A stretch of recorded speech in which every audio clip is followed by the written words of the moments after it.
Audio Jungle.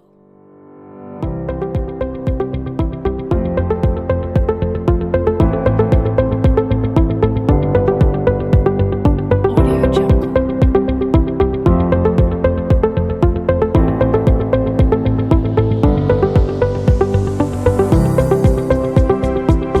Jungle.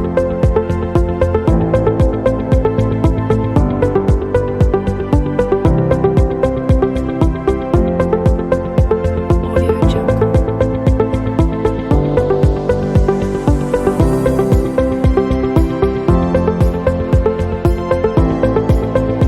Audio Jungle. Audio Jungle. Audio Jungle. Audio Jungle.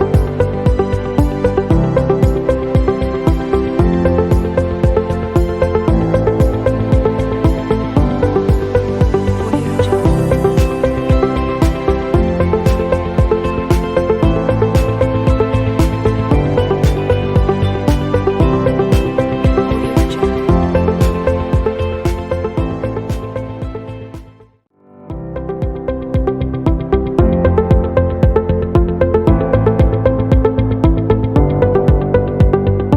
Audio Jungle. Audio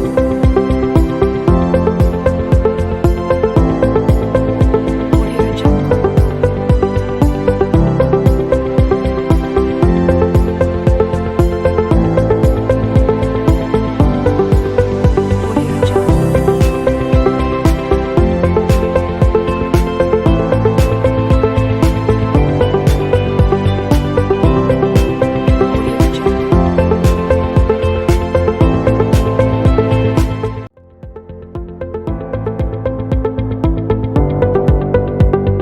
Audio Jungle. Audio Jungle.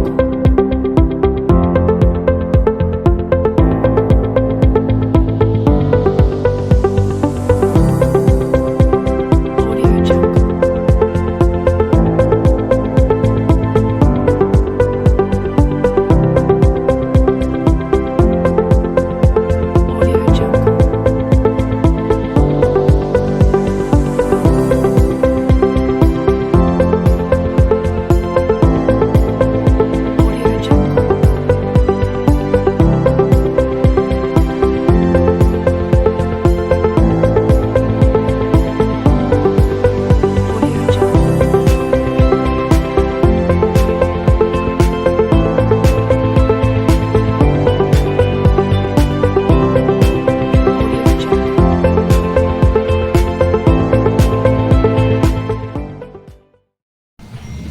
Assalamualaikum warahmatullahi wabarakatuh. Bismillahirrahmanirrahim. Alhamdulillahirrahmanirrahim. Wa bihi nasta'inu ala umri dunya waddin wa ala alihi wa sahbihi ajmain amma ba'du. Yang terhormat Bapak Kepala SMK Negeri 11 Garut, yang terhormat Bapak Ibu Wakasek di bidangnya masing-masing, yang terhormat Bapak Ibu Guru Hebat SMK Negeri 11 Garut. Alhamdulillah, puji dan syukur marilah kita panjatkan kehadirat Allah Subhanahu wa taala karena pada kesempatan ini alhamdulillah kita sudah diberikan kesehatan dan dapat bertatap muka secara langsung dan melaksanakan diseminasi budaya positif. Sholawat dan salam semoga selamanya tetap tercurah limpahkan kepada Nabi akhir zaman yang Habibana wa Nabiyana Muhammad sallallahu alaihi wasallam, kepada sahabatnya, kepada keluarganya, kepada para tabiin-tabiatnya, dan mudah-mudahan sampai kepada kita semua selaku umat yang meneladaninya. Amin ya Allah ya Rabbal Alamin.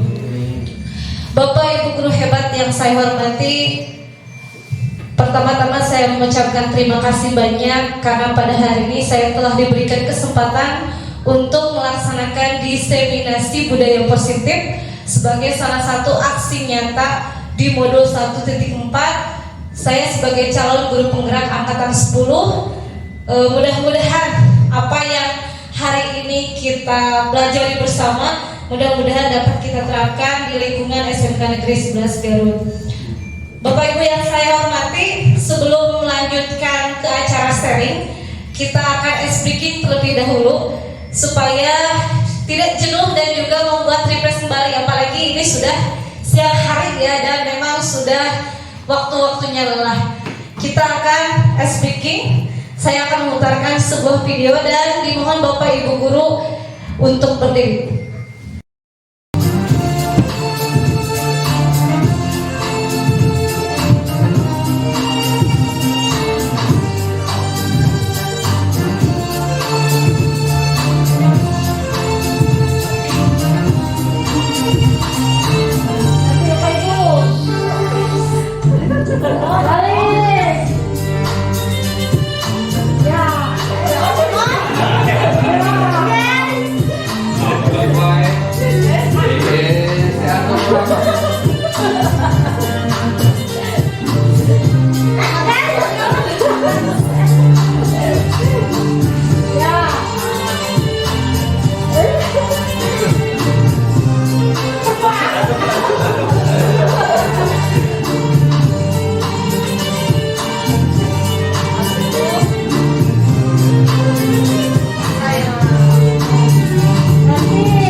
Buyar.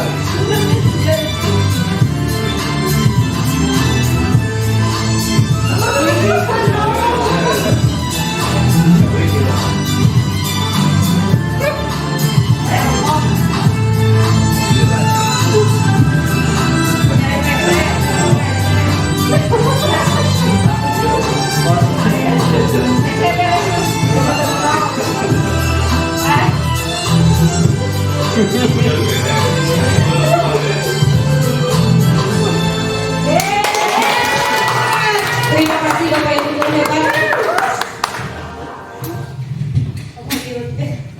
Ya, pasti ini salah satu ilmu yang saya peroleh di pendidikan guru penggerak.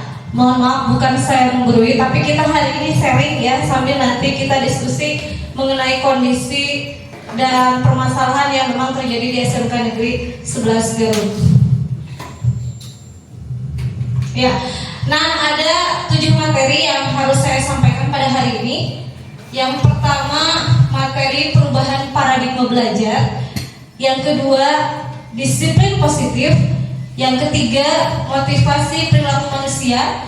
Yang keempat, kebutuhan dasar. Yang kelima, posisi kontrol. Yang keenam, keyakinan kelas. Dan yang ketujuh, segitiga restitusi.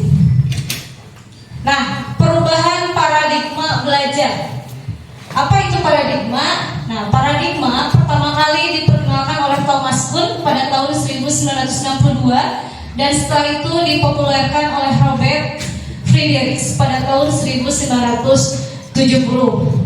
Nah, menurut Kuhn, paradigma diartikan sebagai suatu cara mengetahui sebuah realitas sosial yang dikonstruksi oleh mode of thought atau cara berpikir atau mode of inquiry atau cara bertanya tertentu yang kemudian menghasilkan mode of knowing ragam pengetahuan yang spesifik. Nah, perkembangan ilmu pengetahuan dan teknologi telah mengubah paradigma sistem dan metode pembelajaran, dalam hal ini peran guru ketika mengajar. Bapak Ibu guru hebat, seperti yang kita ketahui, sudah beberapa tahun kurikulum itu berubah menjadi kurikulum merdeka. Dari yang sebelumnya kurikulum 2013 revisi. Nah, tentu ini terjadi juga ada perubahan paradigma belajar. Nah, hal yang paling penting dari perubahan paradigma belajar itu, ini intinya, kalau dulu itu teacher center atau berpusat pada guru. Kalau sekarang itu student center atau berpihak pada peserta didik. Kita sambil sharing, Bapak Ibu, siapa yang mau berbagi pengalaman perubahan paradigma atau cara mengajar Bapak Ibu sebelum kurikulum merdeka dan setelah kurikulum merdeka? Ada yang mau sharing? Kalau dulu kan teacher center berpusat pada guru, berarti cenderung guru yang mendominasi, betul Pak Ibu? Ya, cenderung metodenya ceramah ya Pak Ibu. Nah, kalau sekarang student center artinya guru hanya bertugas sebagai fasilitator dan motivator. Jadi guru itu tidak berhak untuk memaksakan kehendak, tidak berhak untuk artinya menekan siswa untuk melakukan suatu kegiatan yang memang tidak diinginkan, karena setiap murid, setiap siswa itu adalah unik yang memiliki kelebihannya masing-masing. Nah, jadi pembelajaran harus berpihak pada murid dan guru sebagai fasilitator harus dapat menghadirkan pembelajaran sesuai kodrat alam dan kodrat zaman untuk mencapai kebahagiaan dan keselamatan yang setinggi-tingginya. Nah, ini kata siapa? Ini menurut filosofi Ki Hajar Dewantara. Atau kalau Bapak Ibu sudah mempelajari modul PMM di budaya positif atau merdeka belajar, ini insya Allah ada materinya. Jadi di sini guru dituntut untuk menghadirkan pembelajaran sesuai kodrat alam dan kodrat zaman. Ya, kita semua mengetahui bahwa memang sekarang sudah pembelajaran abad 21, semua serba teknologi. Jadi kita sebagai guru pun dituntut untuk menghadirkan pembelajaran yang memang terkait menggunakan teknologi gitu ya. Jadi kalau tidak menggunakan teknologi, kita akan tidak sesuai dengan kodrat zaman. Nah, kalau kodrat alam berarti artinya kita harus menyesuaikan dengan potensi dan minat anak. Nah, ini Bapak Ibu, saya memang dulu cenderung menganggap anak itu berhasil ketika nilai anak di atas KKM. Nah, padahal ternyata itu salah, karena setiap anak itu mempunyai kelebihannya masing-masing. Tidak hanya dilihat dari aspek kognitif, tetapi juga harus psikomotor dan juga afektif itu harus menjadi dasar dalam kita memberikan penilaian secara keseluruhan. Jadi ketika terkadang kan kalau dulu ketika ada materi kita memberikan seperti tes sumatif atau sekarang PSAT, PSAS, cenderung itu dijadikan patokan untuk remedial. Nah, padahal itu hanya dijadikan sebagai salah satu pertimbangan, karena si anak akan memiliki kelebihannya di bidang masing-masing. Nah, bagaimana cara menghadirkannya? Ini salah satu dokumentasi. Pertama, karena kita sebagai fasilitator, memang berarti yang dituntut aktif itu adalah anak ya. Jadi si anak dituntut untuk diskusi, tetapi kita memang terkadang, kalau dulu saya sendiri juga ketika anak diskusi, kita juga enjoy dengan kegiatan sendiri, padahal harusnya kita bertugas untuk membimbing. Kemudian anak disuruh untuk melakukan presentasi dengan harapan ini meningkatkan sikap mandirinya, sikap rasa percaya dirinya, dan juga anak dituntut untuk berkarya dan berinovasi melalui materi pembelajaran yang Bapak Ibu sampaikan. Nah, kemudian materi yang kedua, disiplin positif. Sebelum ke materi yang pertama, ada Bapak Ibu yang mau berbagi pengalaman mengenai pembelajaran? Ibu Putri. Atau kita lanjut dulu, nanti diskusi di akhir ya Bapak Ibu. Ya, lanjut dulu. Disiplin positif adalah suatu pendekatan untuk menerapkan disiplin dalam diri anak tanpa hukuman dan hadiah.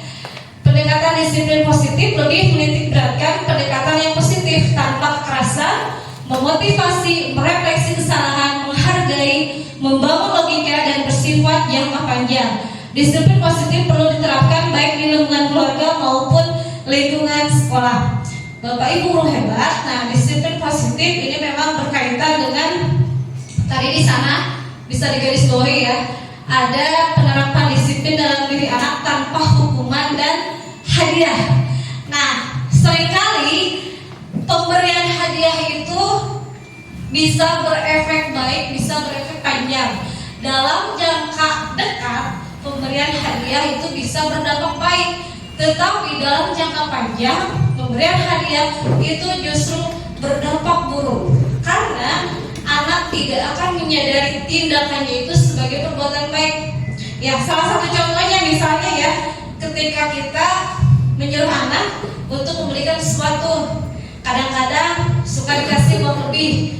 Tidak besar memang 2.000 bisa. Satu kali itu dalam jangka waktu pendek bagus karena bisa memotivasi si anak. Tapi lama-kelamaan ketika hal tersebut dibiasakan, anak itu akan menjadi lupa terhadap tindakannya bahwa hal tersebut itu adalah perbuatan baik gitu. Jadi memang pemberian apresiasi dan penghargaan itu perlu, tetapi kita harus melihat dulu kondisinya. Jangan sampai itu dijadikan kebiasaan dan si anak merasa hal tersebut berarti pemberian hadiah adalah suatu kewajiban, bukan tindakan baik seperti itu. Nah, bagaimana cara menghadirkan disiplin positif? Insya Allah di sekolah kita ya sudah beberapa disiplin positif yang diterapkan, mulai dari kegiatan Jumber, Jumat Berkah, menyanyikan lagu wajib Indonesia Raya di awal pembelajaran, dan juga gotong royong. Ini adalah salah satu budaya positif yang memang harus kita kembangkan dan kita tingkatkan. Nah, kemudian ada motivasi perilaku manusia. Nah, setiap orang itu akan melakukan sesuatu, tentunya berarti ada motivasinya. Nah, menurut Diana Gosen dalam bukunya Restructuring School Discipline menyatakan ada 3 motivasi yang mendasari seseorang melakukan suatu kegiatan. Yang pertama, motivasi menghindari ketidaknyamanan atau hukuman. Ya, salah satu contohnya si anak yang terlambat datang ke sekolah itu kan kadang-kadang ada konsekuensinya. Nah, ketika si anak takut tidak ingin mendapatkan hukuman atau konsekuensi atau ketidaknyamanan, itu bisa menjadikan motivasi ekstern bagi anak supaya si anak melakukan sesuatu sesuai dengan disiplin yang positif. Yang kedua, motivasi untuk mendapatkan imbalan atau penghargaan dari orang lain. Salah satu contohnya tadi ya, ketika anak melakukan kegiatan lomba, berarti ada salah satu motivasi untuk mendapatkan penghargaan, untuk mendapatkan pengakuan dari orang lain. Termasuk kita juga sebagai bapak ibu guru, terkadang disadari atau tidak ya, kalau saya sadar ketika saya ikut PPG itu motivasi salah satunya adalah untuk mendapatkan penghargaan ya. Kemudian yang ketiga, motivasi untuk menjadi orang yang mereka inginkan dan menghargai diri sendiri dengan nilai-nilai yang mereka percaya. Bapak Ibu, motivasi yang satu dan kedua itu merupakan motivasi ekstrinsik, sehingga ketika si anak memiliki dua motivasi tersebut, otomatis tidak akan bertahan lama, sehingga itu tidak membuat anak bisa melakukan disiplin positif. Tetapi motivasi yang ketiga itu adalah motivasi intern, karena ketika si anak datang ke sekolah tepat waktu, mengerjakan tugas tepat waktu, berarti si anak itu karena memang dia sadar dengan tugasnya sebagai pelajar, bukan karena takut dihukum, bukan karena ingin diapresiasi misalnya oleh wali kelasnya, Pak Yusuf misalnya, bukan kamu baik sekali gitu ya, tidak seperti itu. Jadi kalau yang ketiga, si anak itu memang ada motivasi intrinsik sendiri. Nah, kita Bapak Ibu guru hebat dituntut untuk menimbulkan motivasi intrinsik pada diri anak supaya si anak itu artinya dia melakukan suatu hal itu karena kesadaran dirinya sendiri. Nah, ini salah satu contoh untuk motivasi. Ya, pertama di sini ada foto ketika ada piala dan LKBB, berarti ini anak salah satunya motivasi untuk mendapatkan penghargaan. Kemudian, nah ini yang kedua, ketika si anak dia rela di penampilannya berubah, berarti ada motivasi untuk mengembangkan diri. Dan yang ketiga, itu salah satu contoh motivasi untuk berkarya. Nah, kemudian hukuman, konsekuensi, penghargaan, dan restitusi. Nah, restitusi adalah proses menciptakan kondisi bagi murid untuk memperbaiki kesalahan mereka sehingga mereka bisa kembali pada kelompok mereka dengan karakter yang lebih kuat. Hal ini menurut dosen pada bukunya tahun 2004. Hukuman adalah sesuatu yang menyakitkan yang harus terjadi karena melanggar peraturan. Hukuman bisa bersifat tidak logis antara pelanggaran dan hukuman yang dikerjakan. Konsekuensi adalah sesuatu yang harus terjadi tetapi tidak menyakitkan dan bersifat logis. Kita ke contoh ya Bapak Ibu. Ketika ada yang seorang siswa datang terlambat, kemudian tiba-tiba si anak tersebut, karena kamu terlambat, kamu harus lari 10 keliling misalnya ya. Tapi itu tidak sesuai dengan keyakinan kelas, maksudnya di luar kesepakatan tiba-tiba. Nah, berarti itu maksudnya adalah hukuman. Tapi ketika si anak terlambat, kemudian dia disuruh menulis, saya tidak akan datang terlambat lagi ke sekolah sebanyak 5 lembar misalnya. Berarti itu adalah konsekuensi analogis dengan perbuatan yang dia langgar. Ya, dan kalau restitusi ternyata Bapak Ibu tidak mendapatkan hukuman dan konsekuensi, tetapi justru diajak dialog. Ya, dan nanti ada tahapannya agar si anak diberikan kesempatan untuk memperbaiki masalahnya, untuk memperbaiki tindakannya seperti itu. Sebentar Bapak Ibu, saya akan menghadirkan salah satu contoh. Nah, ini di sini kita nanti bisa membedakan antara hukuman, konsekuensi ataupun restitusi.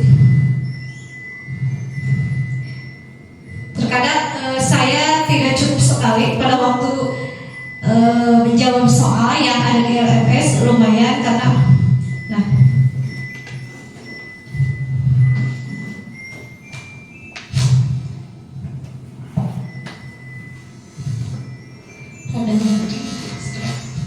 sebentar dulu ya.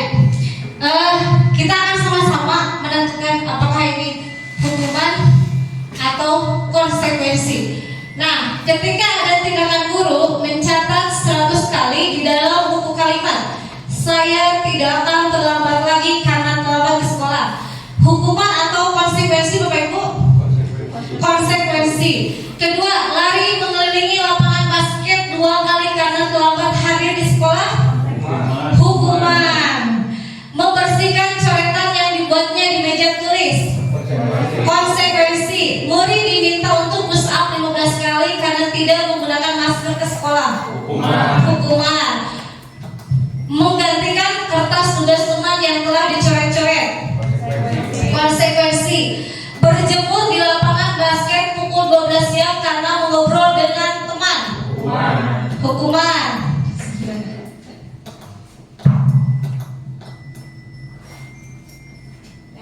Kemudian murid diminta bertelanjang kaki sepanjang hari karena tidak menggunakan sepatu warna hitam sesuai peraturan sekolah. Coba hukuman atau konsekuensi? Hukuman. Ya, bertelanjang kaki karena tidak menggunakan. Ya, konsekuensi karena logis antara pelanggaran dan tindakannya itu logis kalau hukuman itu tidak logis, jadi terlambat tapi lari. Kalau konsekuensi itu logis. Iya, pertanggungjawaban. Kemudian berdiri di depan kelas sambil mengangkat kaki satu karena tidak bisa menjawab pertanyaan. Konsekuensi.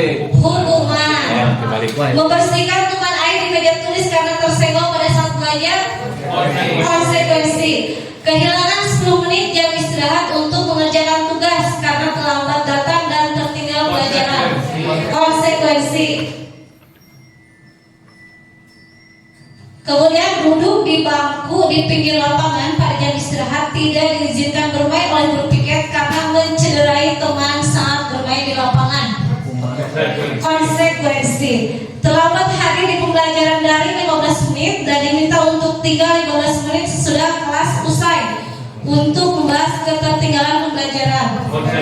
Konsekuensi. Lari mengelilingi lapangan basket 2 kali karena terlambat 10 menit untuk pelajaran PJOK. Konsekuensi. Coba. Konsekuensi. Lari karena terlambat. Konsekuensi. Hukuman. Kan pelajaran PJOK. Hah? Kan pelajaran PJOK. Karena pas PJOK-nya belum tentu praktik.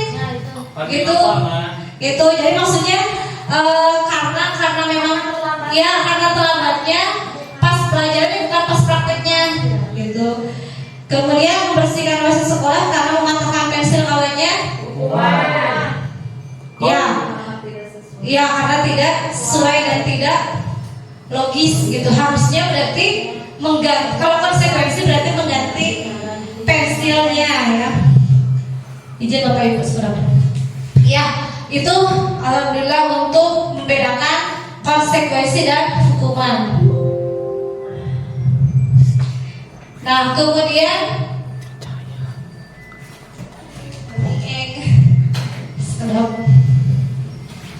ya. Kemudian kita masuk ke kebutuhan dasar. Glaser dalam choice theory, psikiater dari Amerika Serikat menyatakan bahwa perilaku buruk seseorang adalah respon dari kebutuhan. Ini merupakan aspek fisiologis. Nah, kebutuhan bertahan hidup itu mulai dari memang kebutuhan untuk dalam bidang ekonomi, si anak itu terkadang dia terlambat sekolah atau misalnya terlambat mengumpulkan tugas karena memang dia harus memenuhi kebutuhan hidupnya sendiri untuk kebutuhan sehari-hari. Kebutuhan selanjutnya adalah kebutuhan kasih sayang dan merasa diterima atau love and belonging, merupakan aspek psikologis. Yang ketiga, kebutuhan kebebasan atau freedom, merupakan aspek psikologis juga. Keempat, kebutuhan kesenangan, merupakan aspek psikologis. Dan kelima, kebutuhan penguasaan atau power, merupakan aspek psikologis. Dari 5 kebutuhan dasar, yang pertama kebutuhan bertahan hidup itu aspek fisiologis. Dan yang berikutnya itu adalah kebutuhan kasih sayang, merasa diterima, kebebasan, kesenangan, penguasaan, itu merupakan aspek psikologis.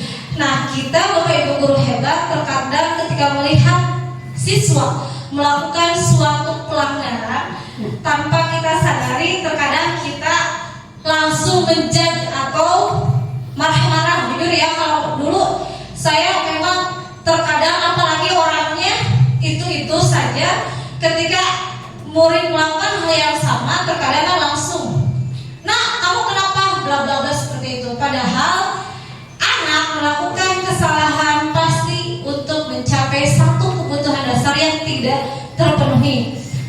Misalnya banyaknya aspek psikologis. Ketika di rumahnya dia kurang kasih sayang, dia tidak merasa diperhatikan, pasti di sekolah dia ingin kebutuhan tersebut tercapai. Salah satu contohnya, terkadang si anak saat mata pelajaran tertentu misalnya pelajaran olahraga, yang lain melakukan gerakan, dia sengaja melakukan gerakan yang berbeda karena ingin ditanya, ingin diperhatikan, yang di rumahnya sebelumnya tidak pernah ditanya sama sekali misalnya. Atau memang kan sekarang bukan banyak ya, ada yang memang tinggal dengan keluarga lainnya, ada yang memang sudah kehilangan salah satu orang tuanya, dan itu biasanya di sekolah mengakibatkan anak itu ingin memenuhi kebutuhan dasarnya, merasa diterima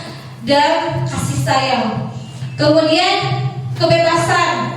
Terkadang si anak ketika misalnya dalam kondisi tertentu, apalagi di dalam eskul, terkadang si anak melakukan hal yang memang menunjukkan dia bahwa dia itu ingin menguasai atau ingin mengatur teman-temannya, gitu ya. Berarti ini anak memerlukan kebebasan. Bisa jadi di rumahnya berarti itu dikekang. Kemudian kebutuhan kesenangan. Salah satu contohnya ketika main bola, tetapi bukan di jam pelajaran olahraga, main bola padahal jam kosong dan ada tugasnya misalnya, tetap dia dengan mengisinya dengan bermain bola, kemudian sampai misalnya menimbulkan kaca pecah. Nah, itu berarti artinya dia ingin kebutuhan kesenangan yang sebelumnya berarti belum dia dapatkan. Dan yang terakhir kebutuhan tadi kebebasan. Ya, kebebasan anak memang setiap anak itu unik. Dia pasti memiliki kelebihannya, dia pasti ingin merasa bebas, tetapi tentunya kita sebagai guru yang hebat harus bisa menjadi untuk pengarah gitu ya, memfasilitasi dan mengarahkan anak.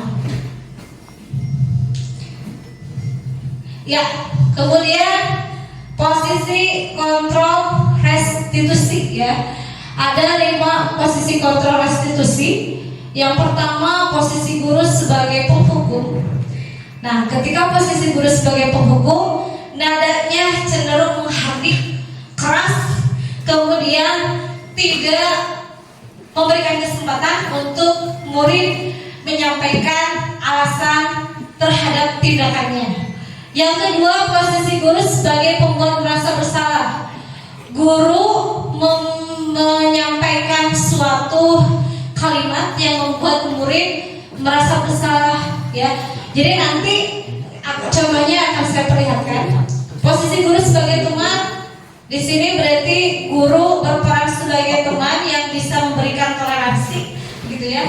Kemudian posisi guru sebagai pemantau atau monitor ini berkaitan dengan konsekuensi dan juga data. Jadi guru nanti akan berbicara dengan data kalau sebagai pemantau. Dan terakhir sebagai manajer berarti guru memiliki kemampuan untuk mengajak murid memperbaiki kesalahan atau tindakannya. Baiklah, saya akan menampilkan video sebentar tentang perbedaan posisi kontrol guru.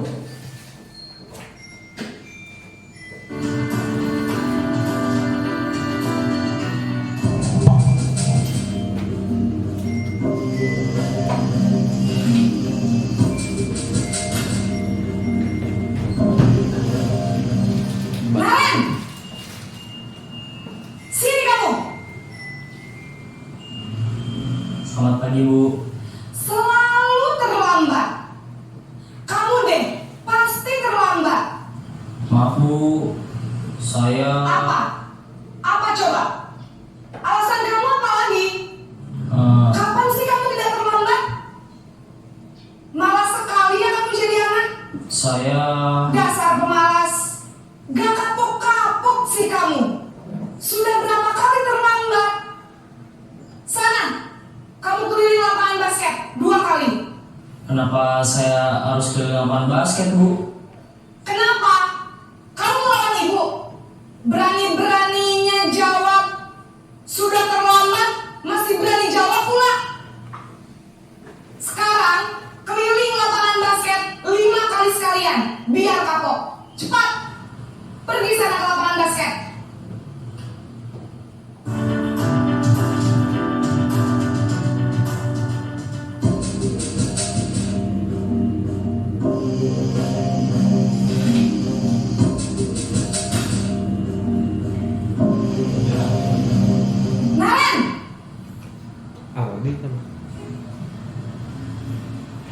Selamat pagi, Bu. Naren, kamu kenapa terlambat lagi, nak? Ya Tuhan. ya bikin ibu susah ya. Kalau kamu terlambat lagi, nanti ibu yang ditegur bapak kepala sekolah, nak. Disangka ibu tidak bisa membina kamu. Duh, gimana ini? Maaf Bu. Duh, Gusti Naren. Kamu suka ya kalau ibu ditegur bapak kepala sekolah? Terus, sekarang ibu harus tulis apa ini di buku absen? Ini kamu sudah sering terlambat loh. Ibu harus apa coba? Maaf Bu. Maaf sekali. Ya sudah, lain kali jangan bikin ibu susah lagi ya nak ya. Ibu tidak akan kuat lagi kalau kamu begini terus. Bisa jantungan kalau ibu ditegur bapak kepala sekolah. Sana cepat ke kelas. Maaf ya Bu. Maaf sekali.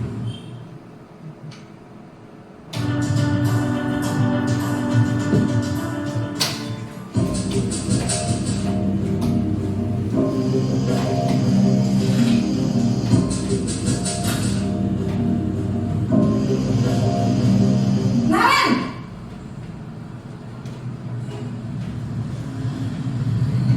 Selamat pagi Bu. Wah, sudah jam berapa ini nak? Terlambat lagi ya sayang. Iya Bu. Habis ibu saya lupa bangunkan saya Bu. Kamu malah menyalahkan ibu kamu. Kamu bukannya anak yang larinya paling kencang. Kok terlambat sih? Iya Bu. Saya memang terlambat bangun tadi. Jadi biarpun saya lari kencang, tetap gak kekejar Bu. Ya sudah sana. Nanti lain kali larinya lebih kencang lagi ya. Biar gak terlambat lagi. Bikin seneng ibu. Demi ibu. Bisa kan? Bisa lah Bu. Ya sudah sana masuk kelas. Ibu beresin urusan absen kamu. Kamu ini ada-ada saja.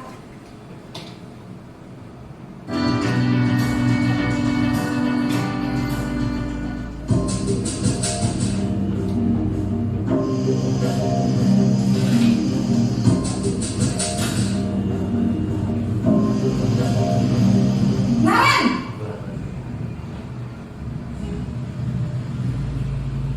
Selamat pagi Bu.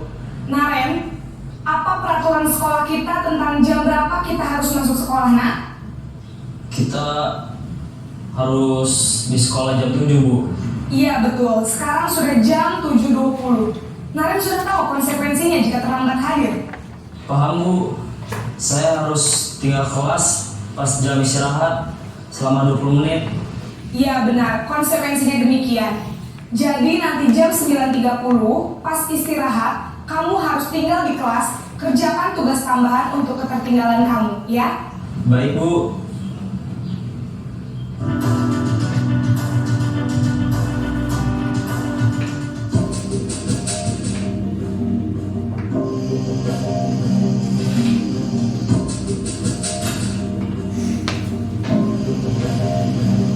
Naren!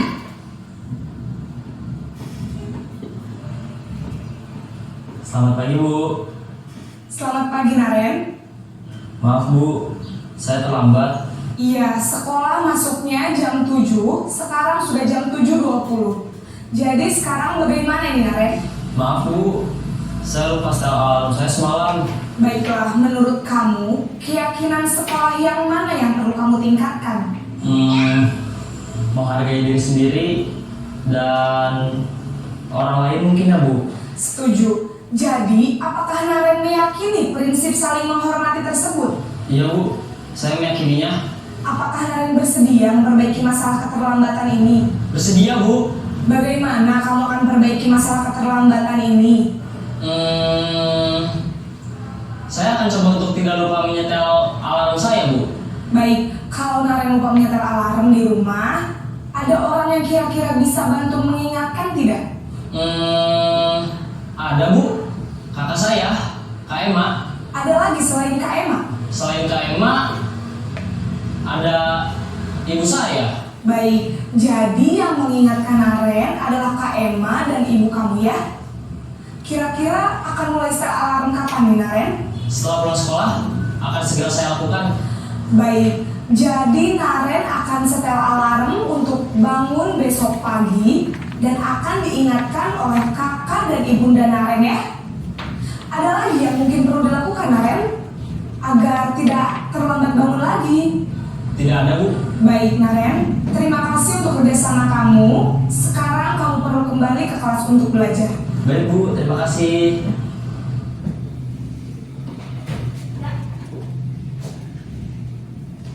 Ya, Bapak Ibu guru hebat, itu adalah tadi tampilan video untuk 5 posisi kontrol. Ada yang bisa berbagi pengalaman ya, karena ini menarik sekali untuk kita diskusikan.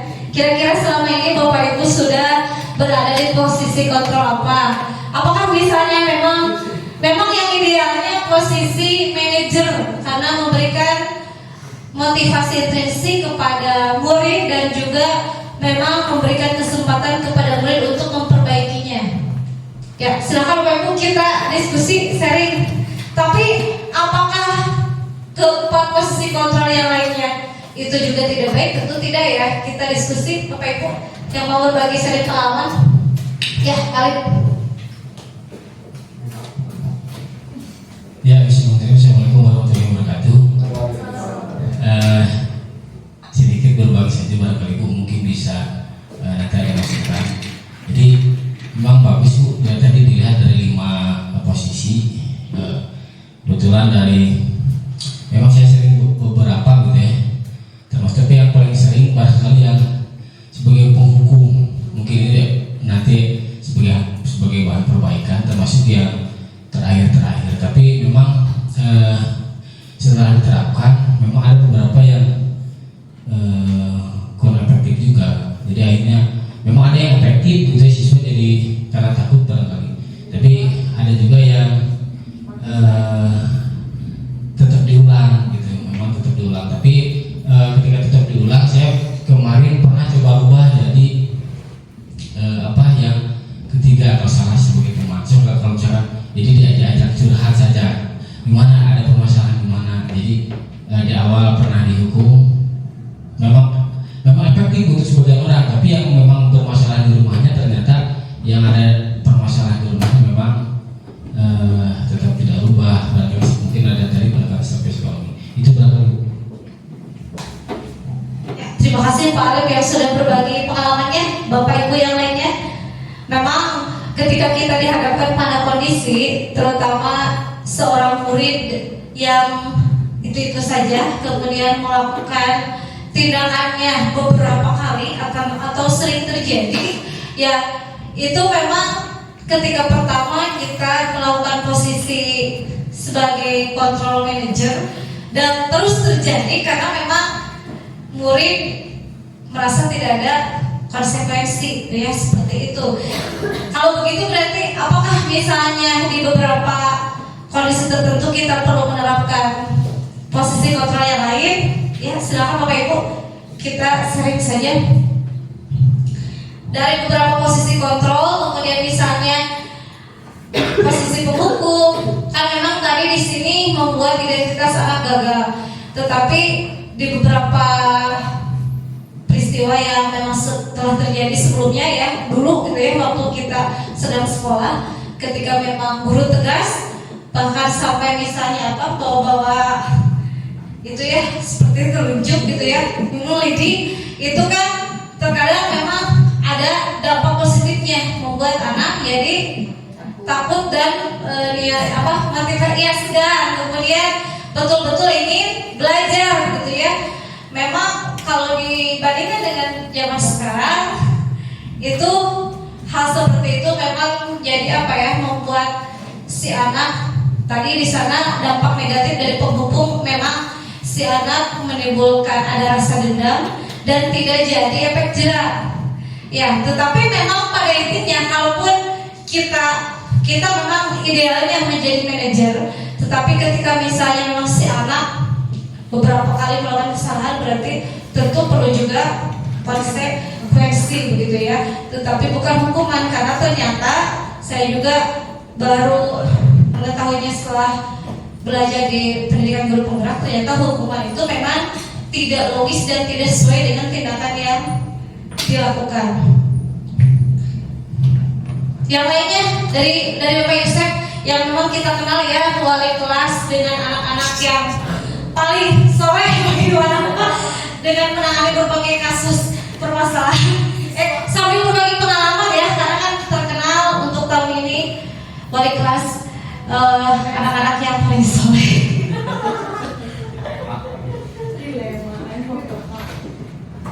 Gimana Ini tentang kita posisi menghadapi anak yang bermasalah.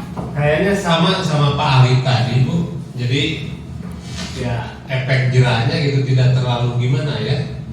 Kadang-kadang ada anak yang kalau kita kasih hukuman atau ya gitu, ada yang tidak melakukan lagi dan ada juga yang jika anu ngahanatkeun pahinten gitu ngajakeun sakit itu baik sami dah mohon Ya. Ibu. Terima kasih Pak Yusef. Dilanjut dengan Hilmi. Oke, menambahkan sedikit dari yang sudah dari Bapak tadi mengenai bagaimana menghadapi siswa-siswi yang punya masalah tadi, yaitu terlambat atau tidak mengerjakan tugas dan lain sebagainya. Ada beberapa yang sudah saya sendiri coba untuk lakukan terhadap si A, si B gitu dengan cara yang berbeda, melihat situasi dan kondisi anak yang juga berbeda-beda. Ujung-ujungnya ketika paling mentok kalau sampai manajer itu belum pernah saya coba sih. Maksudnya sebelumnya, tingkatan sebelumnya saya coba memberikan penawaran ke anak, kalau kamu melakukan hal tersebut atau apa yang kamu langgar, coba kamu menggantinya dengan apa. Sampai saya sudah bertanya itu, akhirnya yang dia jawab adalah contoh ya, misalkan nggak kerjain tugas tuh, yang dijawab ketika mau menggantinya dengan apa, konsekuensinya dia bilang atau saya bilang bonus, dan dengan jawaban seperti itu bingung lagi ke saya sebagai seorang guru. Jadi anak-anak itu ketika diberikan pilihan untuk dia melakukan konsekuensi supaya dia bertanggung jawab atas apa yang dia lakukan, dia malah memilih hal yang paling mudah supaya dia tidak merasa berat untuk melakukan konsekuensi gitu Bu. Jadi ujung-ujungnya kembali lagi ke kita sebagai seorang guru merasa bingung lagi, aduh kenapa anak milihnya hal itu, padahal yang kita inginkan dia pengennya bertanggung jawab ya Bapak ya. Tapi karena mungkin beberapa siswa yang kami hadapi tipenya, karakternya seperti itu, akhirnya kami tetap kesulitan gitu Bu, begitu. Betul nggak Pak Yusef? Terima kasih Bu. Terima kasih kembali Bu Hilmi. Yang memang kalau kita lihat berbagai tindakan atas kesalahan atau pelanggaran yang dilakukan oleh siswa, memang itu artinya berarti siswa melakukan hal itu memang tadi ada kebutuhan dasar yang memang tidak terpenuhi. Tapi memang kalau misalnya sebelumnya saya juga sama seperti itu ya, hanya pas baru minggu kemarin setelah saya mengetahui teorinya, saya coba terapkan dengan siswa yang terlambat. Nah nanti kita lihat kedepannya seperti apa, mudah-mudahan itu bisa berdampak positif untuk perilakunya ya dan keyakinan di sekolah kita. Selanjutnya mohon ya ini dulu ya Bu Putri, kemudian Pak Dinan.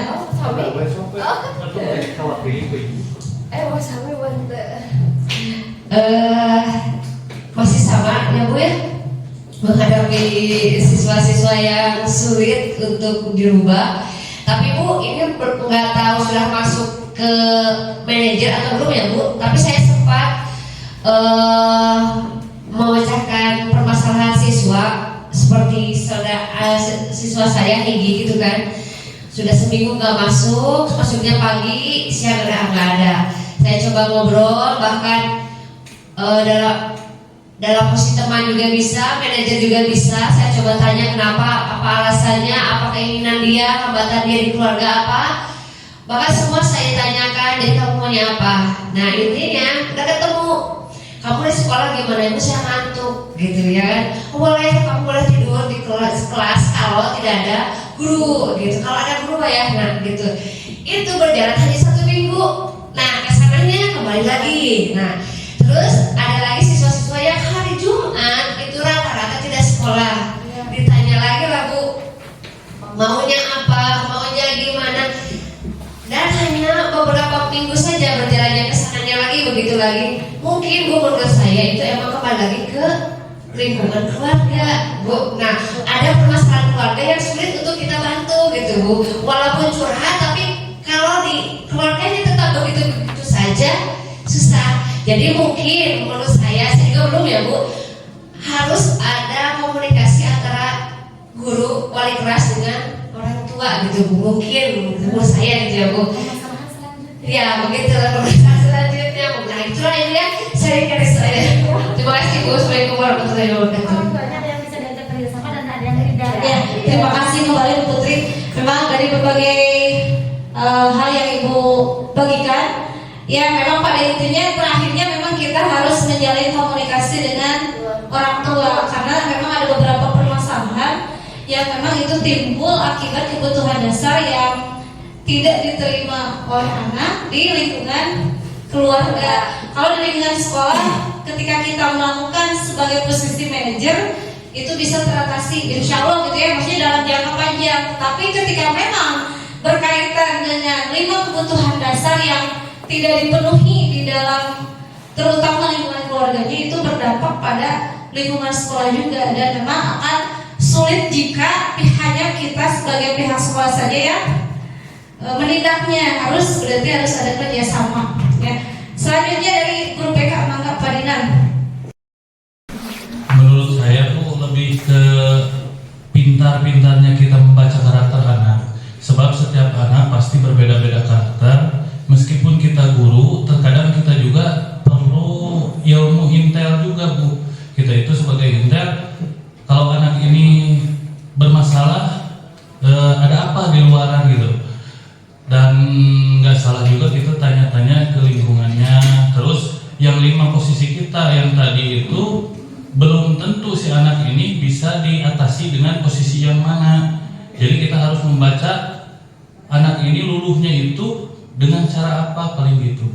Jadi pada realitanya di lapangan pas bertemu anak, jadi kembali lagi ke kita yang harus pintar membaca dan harus pintar memilih dengan cara apa mengarahkan si anak gitu. Paling itu aja. Jadi kembali ke kita untuk bisa lebih membaca karakter anak saja.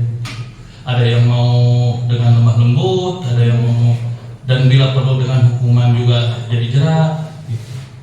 Bu, terima kasih. Ya, terima kasih kepada Bapak Dinar. Jadi menurut Bapak Dinar kita harus pandai membaca karakter siswa. Bisa jadi kelima posisi kontrol itu kita lakukan karena disesuaikan dengan karakter siswa ya, karakter anak gitu ya. Mangga yang lainnya ibu kita ya, ibu senior kita, mangga berita berbagi pengalaman. Kadang-kadang ya ini nambahin sedikit pengalaman. Kita tidak bisa kan ada 5 ya, itu sebagai kontrol, sebagai kadang yang hukuman juga bisa diterapkan, tapi sesuai kondisi. Kemudian ada kalau di matematik mah harus, kalau di lemah lembut susah gitu ya. Kalau di kelas gitu ya pakai hukuman juga susah, pada kabur, pada nggak mau. Ada juga yang belajar matematika belum juga belajar sudah kabur gitu ya. Jadi kadang susah untuk pembelajaran matematika menggunakan seluruhnya gitu ya. Tapi kemauan mah ingin begitu ya, berubah dari yang biasa memberikan hukuman dengan yang menjadikan teman begitu ya. Tapi di pelajaran matematik mah susah begitu ya. Mohon pencerahannya di mana gitu dari guru yang lain gitu ya, untuk bisa belajar matematik itu nyaman, aman dan tentram gitu ya. Soalnya sudah belum apa-apa, sudah masuk gurunya juga sudah keburu. Jam terakhir. Iya, jam terakhir. Aduh, sudah parah gitu. Mungkin ini juga masukan dari Bapak Ibu guru gimana caranya gitu kalau pembelajaran matematika biar anak-anak tuh betah gitu ya di dalam kelas terus mau belajar matematika. Itu sampai detik ini saya masih berusaha terus sudah 23 tahun mengajar. Tapi belum menemukan cara yang lebih bagus gitu ya, lebih baik, efektif untuk belajar matematika. Makanya ini ke Ibu Intan ya sebagai guru penggerak, mudah-mudahan bisa ada ilmunya gitu ya, titip gitu ya. Tolong di sana trik apa gitu untuk pembelajaran matematika biar ini saya juga suka lihat-lihat gitu ya, kenapa orang lain bisa berhasil sampai ke juara olimpiade gitu ya, sampai ke gimana. Ini mah jangankan ke olimpiade, saya mah nilai matematika di PTS atau di PAS itu tidak lebih dari 50 gitu ya. Jadi yang aslinya kan masih jauh begitu ya. Tapi harus gimana? Mungkin ada tambahan dari Bu Intan, pengalaman dari guru penggerak. Saya mohon gitu ya, minta triknya untuk bisa belajar matematika lebih baik dari tadi. Itu saja. Terima kasih. Terima kasih Ibu ya. Bapak Ibu yang lainnya ada yang mau memberikan tanggapan dulu? Karena memang kalau matematika pelajaran yang sudah memiliki image apa ya? Yang distikeranin betul Bapak Ibu. Iya. Iya, malam masnya paling kalau di jam terakhir. Matematika, kalau bahasa Inggris begitu juga sama, bahasa Inggris juga sama. Pokoknya eksak pasti sama bahasa Inggris tuh itu.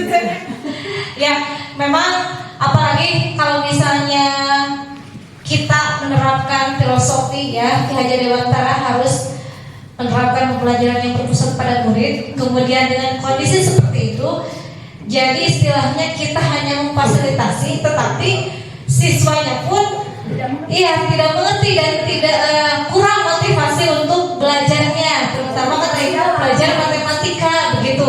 Jadi kalau duduk, tapi ketika materi tidak paham dengan materi yang pelajari, gitu ya. Memang itu di lapangannya seperti itu. Walaupun memang pada kenyataannya teori itu harus berpusat pada murid-murid yang harus mencari sumber belajar, karena guru bukan hanya satu-satunya sumber belajar. Tapi memang di lapangan pada kenyataannya murid itu terkadang kalau seperti itu kita pure betul-betul sebagai fasilitator, murid cenderung pasif, dia betul. Jadi terakhirnya kalau ada beberapa siswa yang memang kompeten gitu ya mengikuti pembelajaran, tapi memang beberapa di antaranya cenderung pasif, kemudian tidak mengerti.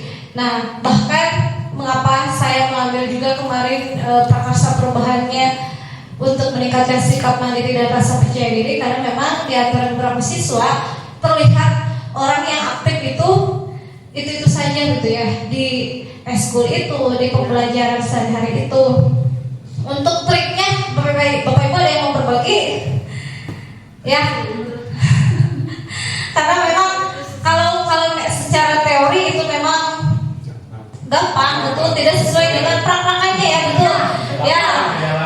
Ya beda lagi. Kemudian memang kita terkadang anak-anak, kalau saya pengalaman saya ketika belajar menggunakan media pembelajaran seperti proyektor dan tidak, memang bisa dilihat ya perbedaannya. Tetapi memang kita sadari kalau itu memang penggunaannya, maksudnya keterbatasan di sekolah kita memang ya itu terbatas. Jadi kita harus bergiliran gitu ya. Tapi saya kalau misalnya saya rasa ketika tadi dengan menggunakan pembelajaran teknologi bisa jadi salah satu trik Bu, tapi itu tadi salah satunya kita kendala dengan ya fasilitas seperti itu ya. Tapi kalau misalnya memang di fasilitas kita terbatas, bisa jadi berarti lebih ke pembelajaran kontekstual. Kayak Bu, nanti kali-kali kalau menurut saya karena kan kalau matematika mau berhitung di lapangan, kita aja keluar itu Bu, ya itunya di lapangan, bisa jadi kontekstual. Maksudnya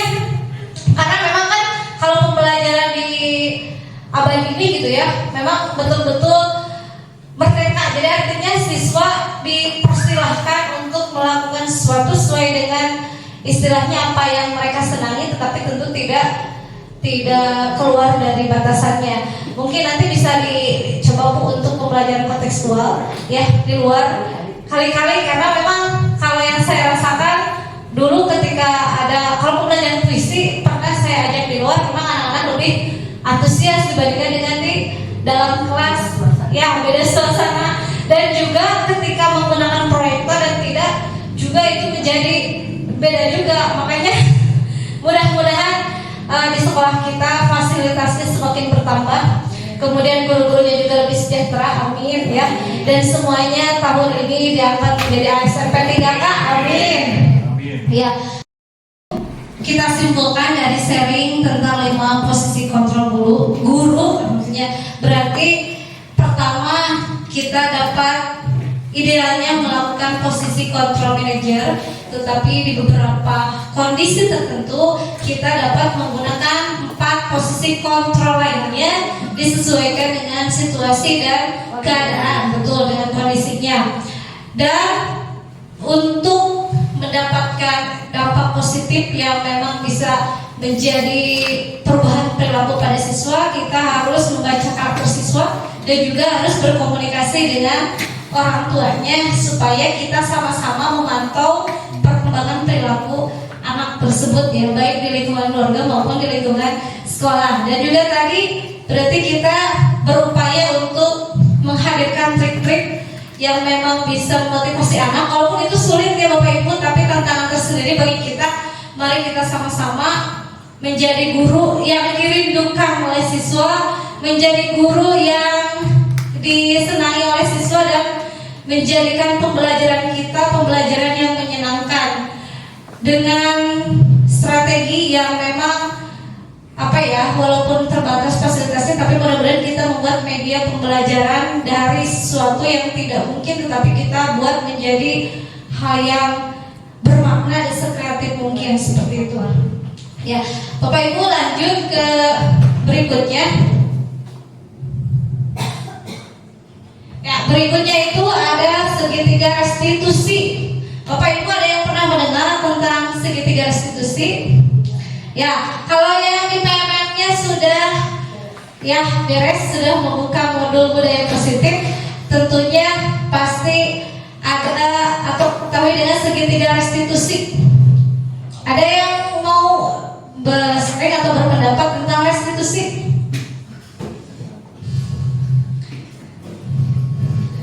Ya, segitiga restitusi merupakan langkah-langkah yang ditempuh dalam upaya perbaikan dengan tujuan untuk merubah orang yang merasa gagal karena berbuat salah menjadi orang yang sukses. Nah, ada 3 langkah segitiga restitusi. Pertama, menstabilkan identitas. Nah, dalam tahap ini, setiap perilaku memenuhi suatu kebutuhan tertentu. Dalam hal ini, guru akan bergeser dari pemilihan stimulus menjadi proaktif. Kemudian tahap yang kedua, validasi tindakan yang salah. Hal ini dapat dilakukan dengan mengajukan berbagai pertanyaan kepada murid terkait perilaku yang telah dilakukannya adalah tindakan yang salah. Dan yang ketiga adalah tahapan menanyakan keyakinan. Perilaku yang salah perlu ditanyakan dengan nilai atau keyakinan yang telah disepakati. Nah, Bapak Ibu, segitiga restitusi ini perlu diterapkan ketika kita menghadapi anak yang melanggar atau melakukan tindakan yang tidak sesuai dengan keyakinan kelas. Nah, ada 3 cara yang dapat dilakukan. Pertama, menstabilkan identitas dengan cara seperti apa? Misalnya, yang paling umum kita dari awal terlambat sekolah. Misalnya yang datang terlambat sekolah, ketika kita menggunakan segitiga restitusi, kita tanya dulu, kamu kenapa terlambatnya? Misalnya yang kemarin misalnya saya mengantar paman yang berobat. Nah, di sana kita harus stabilkan identitas dulu. Menstabilkan identitas berarti kita harus bisa membuat anak itu dari identitas gagal menjadi identitas sukses. Jadi kita harus bisa memahaminya supaya si anak menjadi lebih terbuka. Oh iya, ibu paham dengan kondisi kamu nak. Kalau misalnya kita itu harus membantu keluarga, terutama paman, apalagi untuk berobat. Nah, di sana si anak itu sudah mulai stabil identitasnya karena kita merasa memahami kondisi yang terjadi. Kemudian masuk ke validasi tidak ada yang salah. Nah, tapi apakah kamu tahu kalau peraturan di sekolah kita masuk di jam 4, jam 7.15, sekarang pukul berapa misalnya ya? Pukul 8 misalnya. Nah, berarti bagaimana, apakah menurut kamu ini tindakannya sudah tepat atau belum? Pasti yang salah, saya sudah terlambat ke sekolah misalnya ya, seperti itu. Nah, sampai akhirnya kita menanyakan keyakinan. Apakah keyakinan yang perlu kamu tingkatkan seperti tadi? Berarti saya harus bisa memanage waktu. Ya, harus bisa memanage waktu dengan cara apa memperbaikinya. Jadi intinya di tahapan ketiga kita menanyakan keyakinan dan pada akhirnya bagaimana cara kamu memperbaikinya. Ini kembali tadi ke yang posisi control manager. Ini segitiga sisi yang pernah dilaksanakan. Kemudian keyakinan yang tadi kalau sudah. Nah, Bapak Ibu, untuk keyakinan kelas, kalau selama ini kita mendengarnya dengan peraturan kelas. Nah, ada juga kesepakatan kelas. Nah, kira-kira apa perbedaannya?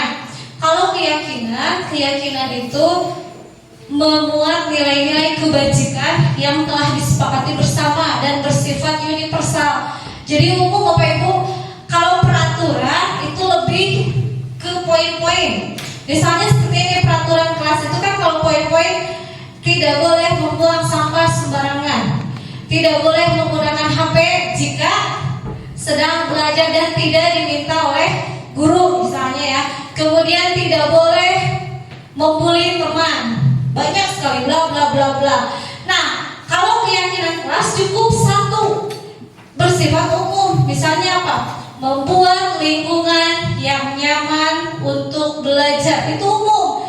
Berarti tidak boleh membuang sampah, tidak boleh berkata kasar, tidak boleh terlambat, tidak boleh harus menghargai diri sendiri, harus menghargai teman. Jadi pada intinya keyakinan kelas itu cukup dibuat satu, bersifat umum.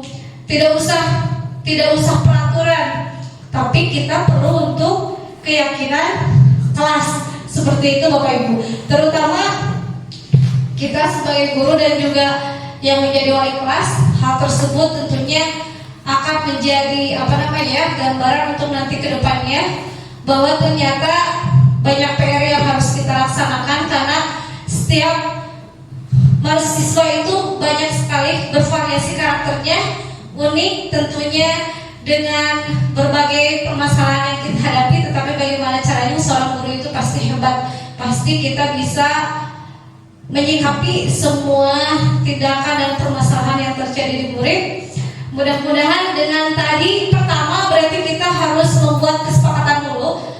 Bapak Ibu, kesepakatan belajar itu biasanya kita sampaikan di awal pembelajaran, ya, itu untuk disepakati bersama. Kemudian kalau wali kelas berarti kita buat keyakinan kelas dan keyakinan sekolah, dan itu yang menjadi rambu-rambu atau nilai-nilai kebajikan yang memang diakui oleh semua siswa, seperti itu.